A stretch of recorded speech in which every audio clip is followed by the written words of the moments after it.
آج نوجوان لڑکا ہے کہتا ہے مجھ سے بھوک برداشت نہیں ہوتی. میرے بھائی رب بیماری لا دینا، اللہ سے دعا مانگے اللہ شفائے عطا فرمائے، اور دعا کرے اللہ آزمائش سے محفوظ فرمائے.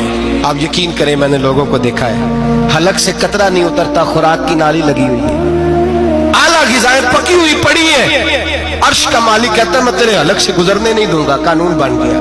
میں نے دیکھا ہے ڈرپ پہ لوگ زندہ ہیں، بوتل لگی ہوئی ہے گلوکوز کی، گزارا چل رہا، اعلیٰ غذائیں پڑی ہیں، لاکھوں روپیہ تجوری میں پڑا ہے. مالک کہتا ہے تو نہیں کھا سکتا، تو وہ کھانے نہیں دیتا، نہیں کھانے دیتا. ایک شخص یورپ کے علاقے کا، میں کسی کالم نویس کا پڑھ رہا تھا، وہ کہتا میری کھربوں میں جائیداد ہے لیکن میرے معدے میں ایسی تکلیف ہے کہ میں آٹے کو چھان کر جو اوپر سے بورا نکلتا ہے صرف وہ کھا سکتا ہوں، اس کے علاوہ میں کائنات کی کوئی نعمت کھا نہیں سکتا. اور میرے بھائی وہ جب چاہے تو بڑے بڑے کھانے کھانے سے تجھے روک دے، تیرے دانت چبانے کے قابل نہ رہے، زبان نگلنے کے قابل نہ رہے، معدہ تیرا ہضم کرنے کے قابل نہ رہے، وہ جب چاہے تو جو مرضی کر لے. وہ کہتا چل تو میری مرضی پہ چلنا، ایک مہینہ میرے کہنے پہ نہ کھا، ایک مہینہ میرے کہنے پہ نہ کھا. تو یا اللہ تو کیا کرے گا؟ فرمایا صوم التصحو. میرے نبی پاک نے فرمایا تم روزے رکھو، اللہ تمہیں صحت عطا فرما دے گا، اللہ تندرستیاں دے دے گا، شفائیں دے دے گا. تم روزے رکھو، اللہ تمہیں، سبحان اللہ، اللہ تمہیں، اللہ طاقت دیتا ہے، ہمت دیتا ہے، اللہ ہمت دیتا ہے. میں نے دیکھا ہے، میں نے بزرگوں کو دیکھا ہے، ضعیف لوگوں کو دیکھا ہے، کمزور لوگوں کو دیکھا ہے، میں نے دیکھا ہے روزے رکھتے ہوئے، مزدوروں کو دیکھا ہے روزے رکھتے ہوئے. میں اپنے ابا جی کو کہتا ابا جی اتنی سخت گرمی اور مزدوری آپ کرتے اور مزدوری کے عالم میں روزہ رکھتے، تو کہتے پتر روزہ کی آندا ہے، روزہ کدوں کو جاندا ہے، روزہ اپنی جگہ تے مزدوری اپنی جگہ ہوتے.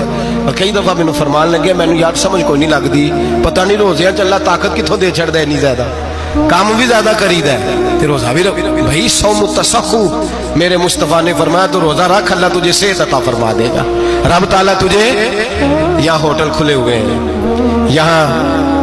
یہاں عجیب حالات ہیں، ہوٹل کھلے ہوئے ہیں، لوگ بہانے ڈھونڈتے پھرتے ہیں، کہتے ہیں کٹ لگ گیا تھا، ذرا تھوڑا سا خون نکل آیا، سنی پلاس لگائی ہے تو روزہ نہیں رکھا، یہ ذرا مجھے تھوڑی دقت ہو گیا تو میں نے روزہ نہیں رکھا، کھانسی لگ گئی ہے تو روزہ نہیں رکھا. او خدا کے بندے، روزہ تو نعمت ہے. اور سبحان اللہ میرے نبی پاک نے فرمایا لکل شیء زکات وزکات الجسد الصوم. فرمایا ہر شے کی زکات ہوتی ہے، وجود کی زکات روزہ ہے. روزے رکھو جسم کی زکات نکل جائے گی. فاقہ کرنا بھی میرے نبی پاک کی سنت ہے، مسواک کرنا بھی سنت ہے، اور فاقہ کرنا بھی. مسواک والی سنت زیادہ اپناتے ہیں لوگ، فاقہ کرنا بھی نبی پاک کی سنت ہے. ایک صاحب مجھے کہنے لگے جناب بیٹھ کے کھانا حضور کی سنت ہے. میں نے کہا کبھی کبھی نہ کھانا بھی نبی پاک کی سنت ہے، نہ کھانا بھی حضور کی سنت ہے. اور ہمارے فقہاء نے لکھا ہے جو روٹی زیادہ کھاتا ہے اس میں دو باتیں پیدا ہو جاتی ہیں. کیا کیا؟ ایک بولتا زیادہ ہے، دوسرا سوتا زیادہ ہے، غافل ہو جاتا ہے. فقہ اور حکیم اطباء ڈاکٹر کہتے ہیں کہ پیٹ خالی رہے نا جس آدمی کا، اس کا حافظہ مضبوط ہوتا ہے، اس کے ذہن کی گرہ کھلتی ہے. زیادہ کھانے سے تو خماری چڑھتی ہے، دماغ ڈھونڈتے پھرنا روٹی کدھر سے آج اچھی ہے، گھر میں نہیں پکی تو ہوٹل چلے جانا، کھانے کے سوا اور کام ہی کوئی نہیں. اور صاحب میرے نبی پاک علیہ السلام نے فرمایا کافر 7 آنتوں سے کھاتا ہے، 7 آنتوں سے.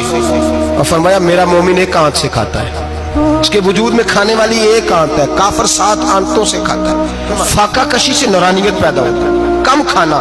لیکن نبی پاک صلی اللہ علیہ وسلم نے اللہ سے فاقہ مانگ کے لیا ہے، یا اللہ 1 وقت روٹی دے، 1 وقت کا فاقہ دے، مانگ کے لیا نبی پاک مانگ کے. حضرت ابو ہریرہ رضی اللہ تعالیٰ عنہ فرماتے ہیں بھوک زیادہ لگتی تھی نا جب مجھے، تو میں حضرت عمر سے، ابو بکر سے، عثمان مولا علی سے کوئی مسئلہ پوچھ لیتا تھا، اور جب میں مسئلہ پوچھتا تھا تو وہ مجھے روٹی کھلا دیتے تھے. جب میں ان سے مسئلہ پوچھتا تو وہ مجھے، حضرت ابو ہریرہ فرماتے ہیں مجھے بھوک لگی، میں حضرت عمر کے پاس گیا، ان سے مسئلہ پوچھا. ان کا رواج تھا جب میں مسئلہ پوچھتا تو پہلے روٹی کھلاتے. ہمارے بزرگ یہ فرماتے ہیں کہ کھانے کھلا کے دین پڑھاؤ.